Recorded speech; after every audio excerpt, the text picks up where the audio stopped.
గన్నవరంలో YCP versus TDP war నడుస్తోంది. ఫ్లెక్సీల వివాదం తీవ్ర ఉద్రిక్తతకు దారితీసింది. గన్నవరంలో ఫ్లెక్సీల వివాదం హాట్ టాపిక్ గా మారింది. కడప టీడీపీ ఎమ్మెల్యే అభ్యర్థి మాధవి వర్క్ షాప్ లో పాల్గొనేందుకు విజయవాడ వెళ్తూ గన్నవరంలో కారు ఆపి వైసీపీ ఫ్లెక్సీలను ఫోటోలను తీశారు.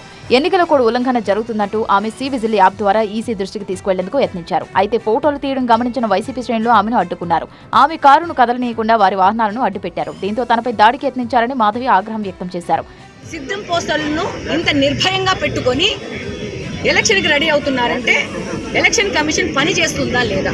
ఆడోళ్ళ కార్ను కూడా దాడి చేయడానికి సిద్ధమైనారంటే వీళ్ళు దేనికి సిద్ధం? ఇక విషయం తెలుసుకున్న టీడీపీ శ్రేణులు అక్కడకు పెద్ద ఎత్తున చేరుకోవడంతో ఉద్రిక్త వాతావరణం నెలకొంది. టీడీపీ నేత యార్లగడ్డ వెంకట్రావు సైతం అక్కడకు చేరుకుని మాధవికి మద్దతుగా నిలిచారు.